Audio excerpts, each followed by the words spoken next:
So, hello and welcome to Limitless. Today, International Women's Day 2023. I'm Ruth Harrison and I am joined today by a very inspiring woman. A high achiever born in 1963 in Nottingham, she had a thirst for knowledge. She attained her bachelor's degree in science and a master's, followed by a doctor of psychology from Cranfield University College in 1997. Her career is indeed remarkable, spending time as an actress and a news producer and presenter for B-Sky B Television, before embarking on a distinguished career in the civil service, where she is listed as noteworthy by Marquis Who's Who. And before I forget, she's also a mum of 7. I do not know where she finds the time, but please welcome today's guest, Dr. Suzy Walton. Welcome, Suzy. Ruth, hi. Lovely to see you on International Women's Day. Indeed. I was also just reading out your achievements, and that's just one or two of them. So what a career you've had. I think things have happened not in a linear way, Ruth. Things have happened in like a zigzag path. I think that if you set out to achieve certain things and then you achieve those things, that's real achievement. But I've set out to do certain things and they didn't work. So then I had to take a different path. And so I've had a zigzag career, which is quite unusual, I think. Indeed it is. So, just touching on a few things that you have achieved there, I'm kind of curious to know, in the 60s in Nottingham, I can't anticipate that a science career was particularly commonplace for a young woman at that time. So talk us through what inspired you to get into the sciences. Nothing. I didn't want to, I wasn't going to go into the sciences. So, well, I kind of was. I was at school in Nottingham. I was fairly clever, although I was left-handed, so I used to write backwards, and the teachers didn't like that because I'd say, put up a mirror and then you can see my writing, because I would write that way. And they'd say, no, you write the other way. So a bit tricky at school. So maybe I was heading perhaps for university, maybe even for medical school. However, my dad brought me up. We were home alone. It was just me and my dad in Nottingham. He'd been a Spitfire pilot during the war. We had no relatives in this country, so it was just him and me. And he got quite ill when he was bringing me up. He got quite ill. And I kind of had a premonition that I needed to stand on my own 2 feet. So when I was about 14, I started making plans for how do you find your way in the world? What do you do? I realized that I just couldn't stay on at school and go to university. I knew I had to be self-sufficient. So I packed my suitcase at 16 and I went down to London so that I could try and be self-sufficient. So I did not head for university. There was this zigzag route and I didn't actually get to university until I was 28, having had a career on the stage first, which was absolutely not intended. I'm trying to keep up with that. But firstly, what tenacity to leave home at 16 and go to the smoke, the big city, the big metropolis. I think anyone who's grown up in the 60s and 70s, London was so dynamically different to the other cities in the United Kingdom. It's probably a wee bit different now, but certainly then it wasn't. So was it exciting or terrifying? Well, I ended up, when I packed my suitcase and went to London, in a YMCA in Hornsey. So it was not the most exciting place in the world. And in fact, the women's floor was full. So I ended up on the men's floor of the YMCA in Hornsey with a suitcase and no job. So things weren't looking great, Ruth. But, when you've got no safety net, when you've got nothing that's going to catch you, courage comes. The courage to just go out and get something. Well, I was from Nottingham, as you know, and people said to me, you can't get a bar job, Suzy. You can't work in a restaurant. You haven't got any confidence. You need some confidence to cut it in London. So we sat there in the YMCA one day and somebody opened up the Stage newspaper and they said, look, here's an open audition for a show in London. Obviously, you're not an actress, but you need confidence to get yourself a job. So if you go to that open audition, if you can stand on that stage, then that'll give you some confidence. And then you can walk into a bar or a restaurant and get a job. So I said, okay. So I went to this open audition in a very big theatre in London, the Albury Theatre. And I was told, right, number 679, off you go, read the script. I was pushed on the stage, given about 2 minutes to read the script and left. And then just as I was walking out the theatre, somebody said, Miss Walton, could you come back tomorrow and read that again, please? So I thought I was so bad that they just thought, let's see if we can get something more out of this woman before we send her on her way. Well, this process kept repeating. And it's still amazing to me. But I was reading for a part called Lydia, the young deaf girl in Children of a Lesser God. Lydia was 16, American, and hard of hearing, used sign language. So I hadn't read the part very well because I didn't know American Sign Language. But they kept calling me back, and then they asked me to dress like Lydia. They showed me some sign language. And one day they said, we can't get a well-known British actress to play Lydia. It's a difficult part. Would you like the role? So there I was suddenly looking for a bar job or a restaurant job, and I was offered this part in Children of a Lesser God. Initially, I understudied the role because I had to learn American Sign Language, and also Lydia was American. So I had to speak like a deaf American 16-year-old. But I was with the show for 3.5 years. We did 2 stints in the West End, and then we went on a national tour. And so I had my name in lights, and then I would go back to the YMCA. But I got the role. They gave it to me, and therefore I knew that I probably had it in me somewhere to play the part because they'd given it to me. But Ruth, it took a lot of confidence to stand on that stage as a young woman with no acting experience, stand on that stage. And Lydia was the juvenile lead. So at the end, Lydia takes a curtain call on her own. And I never, ever... I couldn't believe it when you weren't trained as an actress, but you go out on your own at the end, take a curtain call, and you think, I've done it. I've actually been able to perform this role, and it's going down well. So that sort of gave me the confidence for this zigzag career, where I thought, well, if I can do that, maybe I can do other things. Wow, I'm enthralled, and I'm thinking, International Women's Day, we always look to try and find ways to inspire and to find courage, etc. But just what you've described there, you're saying, well, maybe I did a good enough job. 3.5 years, and then taking the curtain calls and hearing the applause, that must have convinced you that you were doing something right. But it's interesting, you sounded baffled by it, but your zigzag career. I read once that Branson said, if someone gives you an opportunity, just take it and work out how to do it, which is kind of almost what you described. I'm sure you had the talent as well. But I don't know many 16-year-old young women who would have had the courage to pack up and leave home and to go on stage. But what you're also describing there is your back was against the wall. You didn't have a choice. And you somehow you just kind of found this inner strength. So I really applaud you for that. Do you think that's gone on to shape your behaviours in management and business and leadership as a consequence of that? Are you more empathetic to people in that situation, or do you feel... tell me how you feel. I think that most people can do most things. You may not have the skills, but if you've got the desire to do it and the opportunity to do it, you probably can do it. And you'll need help with the specifics. And I'll give an example of that, Ruth. So after Children of a Lesser God, I didn't know what to do. I didn't really want to now go and work in a bar or a restaurant, even though I now had more confidence. But I equally didn't really feel like an actor. I didn't feel like I wanted to do theatre for the rest of my life. So, but I had this skill set. So I looked around for what could I do now? What does that lead to? Remember, my dad was very ill. Going back to Nottingham wasn't really a choice. So I decided maybe my future was in radio or television. I was very lucky again. I had some people who gave me a chance. I actually wasn't very good at television.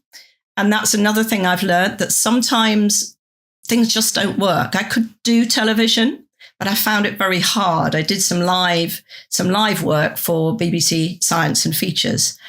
And I was okay, but I found it very, very tough. So I then thought, well, maybe radio is a better medium for me. And so I went along to LBC Radio and asked if I could have a job. Which takes a lot of courage, but they said no. Of course, you can't have a job, but you can try something. We can, if you can give us 3 features a week, which are wacky, 3 features, record them, edit them, 3 features, we might find you a slot. So I had to learn what all of that entailed. And then I ended up with a slot on a program called The Night is Young. for quite some time. And then an airline contacted LBC Radio and said, we like the brand that this lady's got, and we'd like her to do a travel program. So the radio station said to me, right, Suzy, you're now going to get your own slot travel program. So it's going to be called Time Off. It's your program. Do you want to be the producer, the presenter, or the editor of Time Off? So I didn't really know which of those was in my skill set either. So I said, I'll try them all, please, meaning maybe one at a time, or I'll do one and 2 other people do the others. But they said, OK, so off you go, 1 hour a week and do it. So basically, it was a very steep learning curve, that one. That was really steep learning curve. But basically, I was my own producer, presenter and editor. I had a 1 hour travel program a week. It went out and it was networked to the whole of the country. And I would travel. Generally, within a week, I'd go abroad once or twice. I'd do live location reporting, bring it all back to the studio, mix in sound effects, call in some guests. And then every week, my program would go on the air.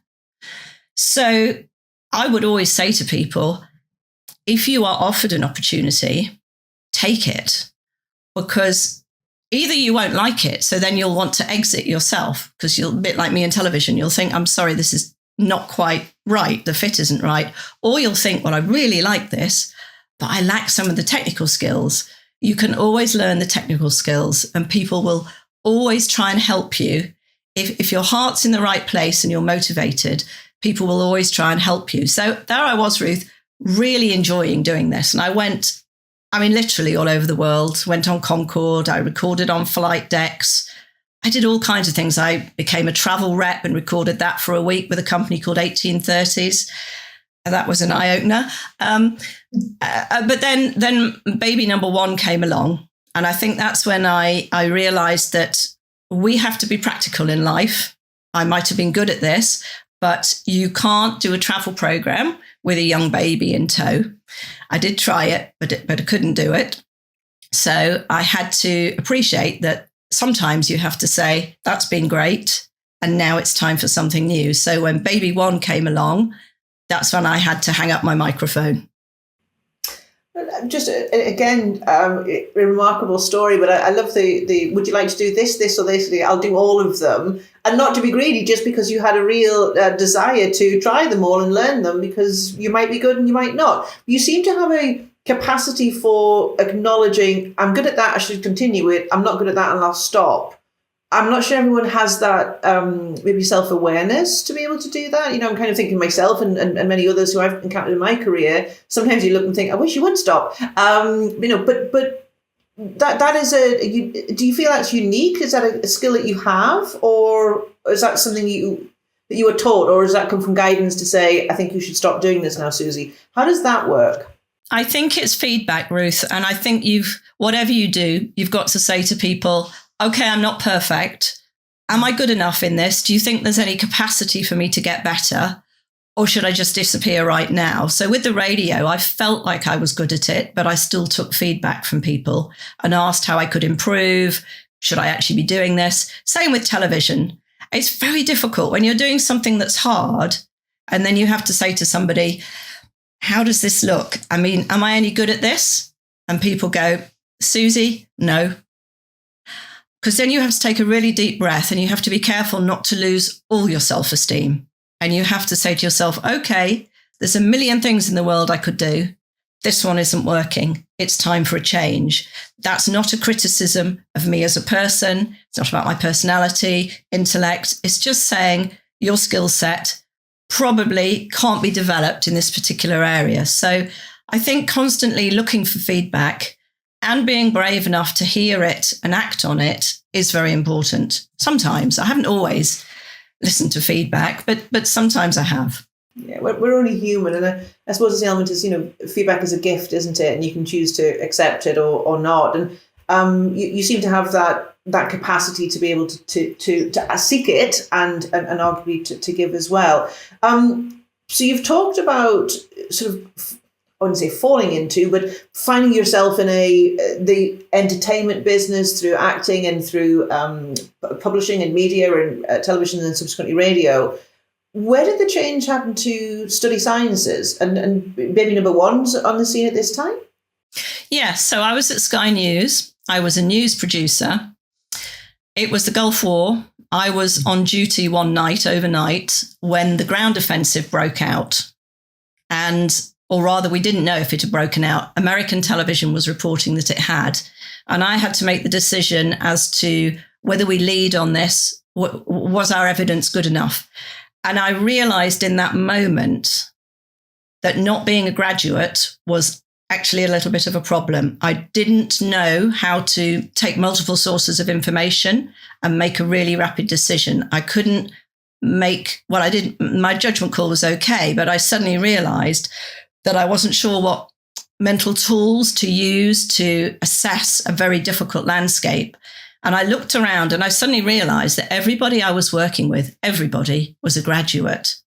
And I thought, now is the time. So my dad had died by this stage, so still no safety net. I knew I could always go back to the theatre. I still kept my equity card, so pantomime was always an option. So I left Sky News and tried to find a university to take me. And I thought I'd kind of like to do science, natural science, but nobody would take me. I said, oh, you're that actress. And didn't you have a radio program? No. Science probably isn't for you. So that's an example of where I didn't listen to feedback because the voice in my head was very strong. And I thought I do want to go to university and I do want to study a science. So I went to the University of Hertfordshire and I studied psychology as a BSc. And they said, fine, okay, you can come and study. You might find it a bit tough, etc., etc. They made me go off and do the Open University first because I hadn't done A-levels. But I got in and studied. Baby 2 arrived at the end of year 1. And again, I didn't listen to feedback. It was suggested to me that you might like to take a year off, Suzy, and come back when baby's about 1. But I thought, but I need to be earning money, so I need this qualification because I need to be earning money. So I didn't take that bit of feedback. I just put my head down, got on with it, got my BSc, actually got a university prize as well. I wouldn't say because I was any cleverer than anybody else, but just no safety net. I had to get that work done. And then I was offered a scholarship by the ESRC to do a master's degree. So at the same university, I did a master's degree. And, that went well. And so I completed bachelor's followed by a master's and then looked around and said, what now? And what then came? Well, several interesting offers of work. But the Ministry of Defence got in touch and said, would you like to be a research scientist? Which was, that's a very, very big label, research scientist. So I tried to wear that for a little while. Do I want to be? Well, I would like to be a research scientist, but not me. I didn't think I could do it. But then I thought back to the radio and the theatre work. And I thought, if they're offering me a job, then I must have the skills to do it. So I said yes. And therefore, so I joined the Ministry of Defence. And my first role was for the Defence Evaluation and Research Agency in Farnborough at the end of a runway, researching classified things they were to do with, I can't be specific, to do with tanks, soldiers, various different things in the military. And that was absolutely fascinating. And again, I learned from people. I took the feedback, how to improve, how to become better in that environment. I was really enjoying that job. It was lovely. And then I was asked to go up to Whitehall, to Ministry of Defence headquarters in Whitehall, which was a really big opportunity. And that was really the beginning of my civil service career when I actually moved into Whitehall and into the Ministry of Defence. Gosh, I want to probe that, but I'm just going to backtrack just a tiny little bit because I think this is super interesting. It was, you were in the broadcasting arena having to make a big judgment call on what is your primary article that you're going to have to run with that night, not necessarily having all of the sources of data. And to your point, not feeling 100% confident in being able to assimilate that data, push yourself, really toughly through university, and, people will recognize that huge responsibility of academic study in addition to motherhood as well. Then you find yourself being headhunted by the MOD, arguably because you really do have these qualities. There's a sense of deep down, there's a really courageous and someone who's been quite hardened through your life's experiences. But you reference quite regularly, I had no safety net. You just had to do it. There's a thread of tenacity that I can really sense and feel from you, and I have to admire.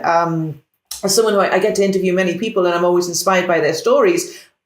But I'm kind of dumbstruck by this because it is truly fascinating. So then you get called up to Whitehall. You're moving into the realms of serious civil service. I think we all kind of associate that with James Bond and MI6 and everything else. But from what you're describing, not altogether too far from that. Did the little girl in Nottingham, who went on the stage, anticipate this is where your career was going to take you? And what were those first few days like? Because I imagine grey suited and probably fairly male-dominated? I was sick on my first day in the Ministry of Defence. It was overwhelming. It was absolutely overwhelming. MOD main building, it's a guarded building, 24/7 military police. It's an intimidating environment. There was no sexism. The military were absolutely brilliant. I was a civilian in a military building. I was on a military payroll, but one of the few civilians. So everybody else was uniformed. I didn't have to do a 10K run with a rucksack on my back. But other than that, I was a military psychologist. And in other countries, the psychologists are uniformed. Then we're not uniformed in this country. So yes, it was intimidating. But, my dad had died by this stage. And again, there was just no sense of giving up. It was a case of, I'm here now. I will have to ask people for help when I need it. And I will do the very best I can. And I did. And it was, I speak quite slowly now because of the Official Secrets Act, and all duties you hold in the Ministry of Defence are classified. You can speak about them in generic terms. So I'll give you one example of what I did because that's in the public domain. I was asked to have a look as part of my work for the Ministry of Defence into the suicide rate.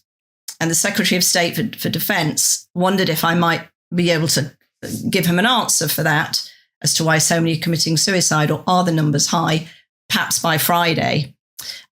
So my message back was, if we want to know the answer to that, you're looking at a huge piece of research. If you're going to research suicide, what's causing it, how we ameliorate it, how we bring the rates down, that's a huge piece of research. So the answer came back, well, do it then. So I had my day job in the Ministry of Defence, which was, sometimes my head would spin with some of the things I had to do. But then I was also, alongside that, I then did a very thorough piece of research on military suicide as a PhD, because in order to find a definitive answer to the question, are the suicide rates high and how do we ameliorate them? You need to do it as proper scientific research. That was really difficult because I was dealing with data of people that were deceased, or maybe they had died in circumstances not to do with suicide. I had to look at the raw data and piece together, take every aspect of a person's life before the military and during the military, and conclude whether or not that was a suicide. And if it was a suicide, then put it into the data set to try and look for the commonalities. So this took a long time. And in fact, it was my recommendations were quite hard hitting. So initially, I was told that my research would be classified for 30 years. But that wouldn't have actually done anybody any good. How are we going to bring the rates down if we're going to classify a piece of research? So it was declassified.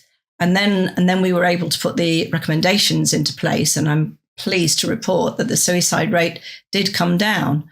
So my time in MOD in Whitehall was absolutely fascinating. And I was learning all the time. I was assimilating knowledge, forming links with people who would teach me things. I was learning data analysis and a lot of things I can't talk about, some of which I would lecture on at NATO events. But it was absolutely fascinating. It was a really fascinating time. And I learned that in some workplaces, there is no discrimination, there is no sexism, there is support. I actually felt incredibly supported in the Ministry of Defence by my military colleagues. It's interesting, isn't it, that we sometimes have preconceived ideas about certain institutions or organisations, etc. And I think when people think of MOD particularly, and understandably, we think of warfare and defence, and you touched on the Falklands, but there's also there's another side with you civilian attached, as you're describing, where your work is clearly confidential, but it's there for the human side and the protocols and to try and protect. So again, I applaud your work there. But so you talk on data, and obviously, Thoughtworks is a software organisation. We excel at data and AI and other technologies of that nature. And we're talking of a time when that wasn't quite as prevalent. So you're doing the hard yards, doing this all manually. But I'm kind of wondering, as you move through your civil service career, you start to talk openly about diversity, and your personal experience there being very positive. I've picked up on some of your talks, etc., where you talk about the necessity for diversity and its positivity, and having more women in the workplace, and arguably more women across government and the civil service, etc. Talk us through that, because it seems to be, for Joe Citizen like myself, the civil service seems to be something else that we don't really understand, and yet there's a tremendous amount of people who work in it who do wonderful work and who are politically agnostic. I'd really kind of keen to hear what spurred you on to be such a diversity advocate. I think working in the centre of government, you realise that there are levers you can pull, or you can do pieces of work that can move agendas forward. So it was obvious to me that not all workplaces, and indeed not all boards, were diverse. And so I developed a passion for wanting to help where I could women advance and overcome barriers where there are barriers. So, for example, when I was in the Cabinet Office, at that stage, ministers didn't have maternity or paternity leave because of it just wasn't written into their contract. So I did a piece of work in the Cabinet Office. I moved from MOD to the Cabinet Office via the DTI.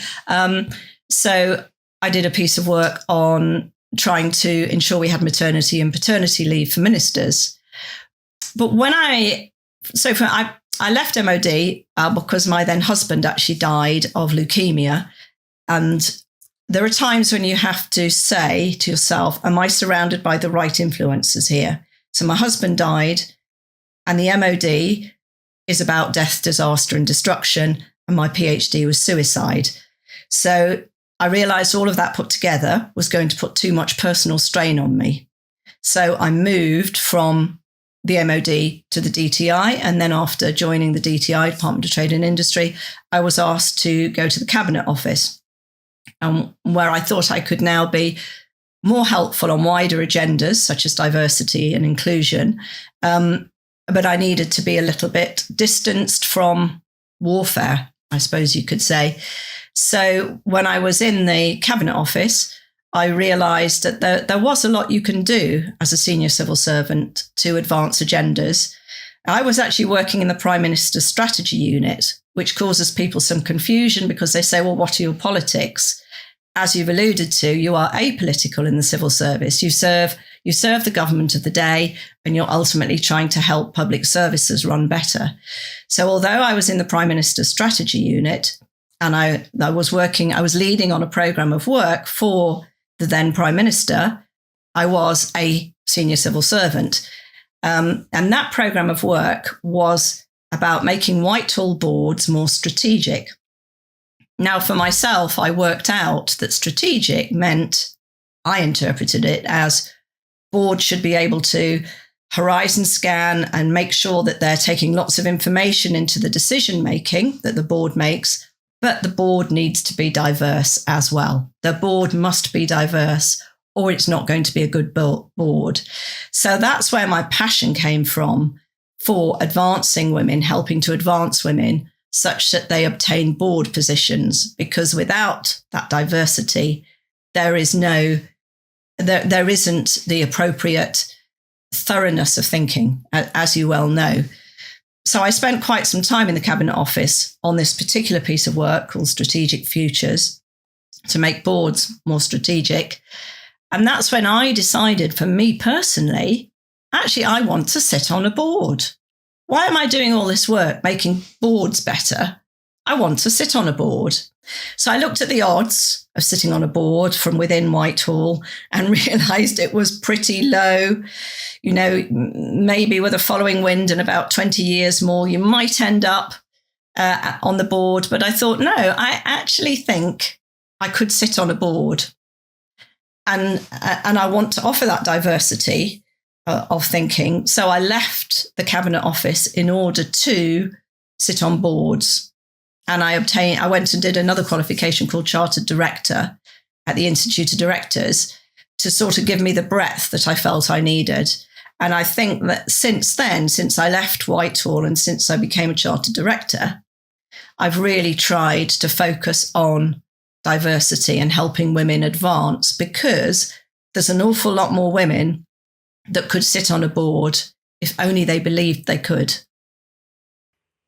Again, I'm going to call out just being inspired by what you're sharing there. But one of the characteristics I'm observing in our discussion today is your self-awareness to know I'm not in a good situation, and you know, my heart goes out to you for having lost your husband, and that's horrendous. But you're also saying your work environment was about warfare, and your studies were about the impact and consequences of conflicts of that nature. And I think anyone who has come in contact with anyone in the armed forces will understand the traumas that go on and that come home and don't go away. So a tremendous amount of self-reflection, and also a tremendous amount of validation. I'm going to do something because I think it's the right thing to do, but I'm also going to subsequently get a qualification that validates me in potentially this new environment. Is that intentional, or is that something driven where you say, I know I'm going to need that, therefore I'm going to get it? Or is it something you do personally to validate your credentials and confidence?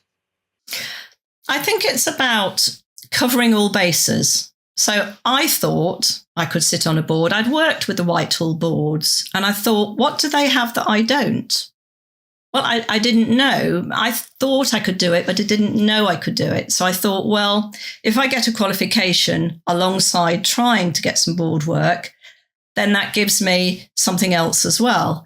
So although I listen to myself, there are times when I think, I don't know that I'm right.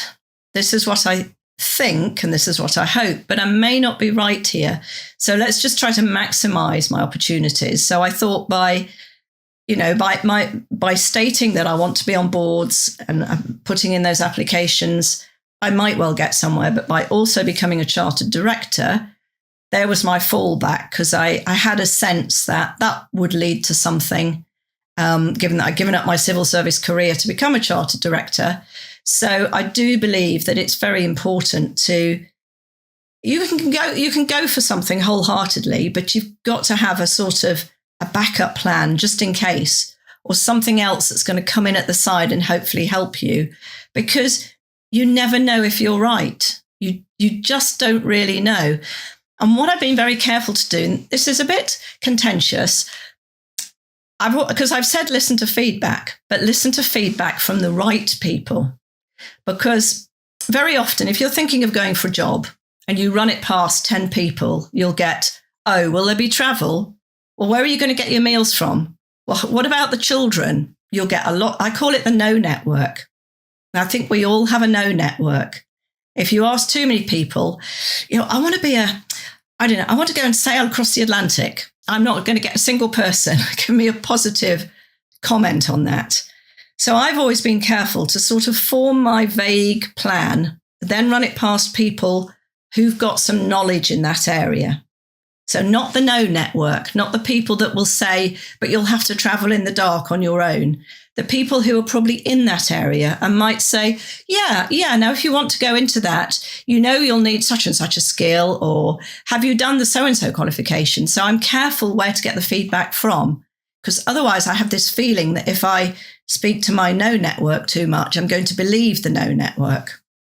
Often our no network is very close to us as well, and whilst they may have our best intentions at heart, it clearly is an element of bias, and of course they all tell us we're wonderful, and that's not realistic either. So again, being enthralled by the conversation, I'm curious in a couple of things. So I did see you had a thirst for knowledge, and you validated that with where you seek your guidance from is from people who've been there, done it, experienced it, who will give you candid commentary on, if you're going to do that, you need to consider this, the gaps perhaps in your existing familiarity.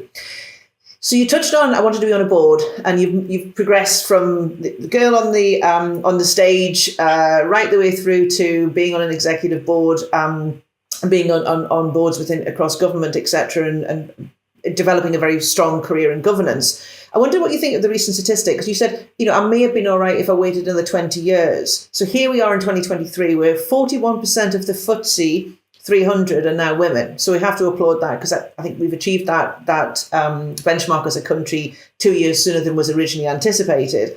But when you drill down a little bit into the detail, it's very few are CEOs and exco, and most have been hired as non-exec directors. So look, it's a move in the right direction. I'm certainly not criticising the results, and it is good recognition. There's a lot of good women in these roles, but they're not necessarily in the roles that they are qualified for. And what I hear very regularly, and you've demonstrated it today, is there's an awful lot of women in senior roles who are tremendously qualified academically, having to do more perhaps than their peers who may not be on the golf course.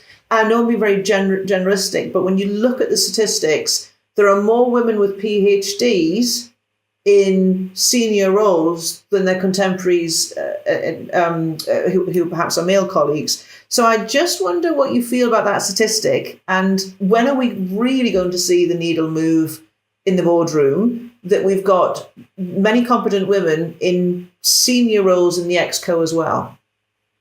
Well, I think you're referring to the Diversity Barometer report, which came out today. And indeed, that is good news. And the UK is doing very well on women on boards, and we're doing better than some other European countries. But as you say, the C-level, not so great. I have a theory on that, which I haven't heard anybody else really say, which is when you join an organisation, I think people seem to remember you as the person you were. So when I was in Whitehall, people were very nice to me, very polite, etc., etc. But I think they didn't see me as board material because they saw me as the person that I was when I walked through the door, very green and very unsure of myself, which is why, back to the zigzag career, I worked out that you've got a much better chance at many boards by going out and trying to come in through the side in the non-exec world. So, for example, I do now sit on a lot of government committees and government boards, which I would have not been able to do through the conventional trying to go onward and upward route. I don't know why women have to do that. I'm not sure whether men would feel that they also have to do that, but it is, in my experience, definitely the case that you've got a better chance of becoming, say, a non-exec on a board by going out and then trying to come back into an organisation. And that's why I think we don't have, if we had more women in the C-level, then we'd have more women on boards, but they're not quite getting to the C-level. I forget the absolute statistic in the barometer report, but it wasn't as high as it should be. And it isn't the lack of skills. It is some unconscious bias, perhaps. I don't know what's operating, but I definitely feel that a woman has a greater chance of advancing if she wants to be on a board by trying to do the zigzag route. Thank you for sharing that. I think it's a great bit of advice frankly, for anybody. I think hearing you share your thoughts today. Interesting, here we are in 2023 with more women in senior roles leaving. And it would be interesting to see, and I'm sure this is a piece of research that you could probably do. But I was going to say in your spare time, but as a mum of 7, you don't have any spare time. But there's definitely a piece of research there over this next few years to understand why women are leaving the marketplace now. because they're not leaving C-suite because they're not there, but we are seeing more women appointed to non-exec roles. So I wonder in 5 years' time if they re-emerge back into the corporate world or government world in public sector, or one would hope also for not-for-profits, in those empowering and impactful roles of C-suite. So we can only hope. I have been truly fascinated by your life story, and I could quite candidly and honestly go on forever asking you many more questions and searching your extensive career. It's been a real joy to speak with you. But what I'd love to kind of close on is, when you reflect back on an amazing career, and I know you're very modest and you say, well, it's zigzag and I've taken chances and I've been very lucky, all the things that we hear women say when they are being modest, and take it from me, and I'm sure those who will listen to this, is to say it's remarkable and very inspiring. What advice would you give to, I usually say 18-year-old self, but I'm going to say, what advice would you give to your 16-year-old self as you're packing your suitcase and you reflect back now? Try to have some fun if you can. I think very definitely as a woman, we're driven to try to achieve, we're driven to constantly carry a narrative in our head of our CV and how we're going to present it and what we might do next. Sometimes I think we forget to have fun, or I certainly did, because I couldn't, because I had to be earning money. And I think if I was talking to my 16-year-old self, I'd say, on your way to the West End stage via the YMCA in Hornsey, just have a little bit of fun along the way. I do feel as a woman that we're trying to consume every minute and consume it to use it. So we're either doing something, we're planning something, we're helping somebody, we're building something, we're sorting something. When is the time to just do nothing and just go, I want to have a bit of fun? And I think I missed out on the fun bit. I'd like to go back and have a bit of fun. Oh, well, please do have lots of fun now. And we need to celebrate today, as I said, International Women's Day, but it should be more than one day for sure. This has been inspiring, Suzy. Thank you so much for your time today, and all the very best in the future. And do have fun. Thank you, Ruth. Thank you very much.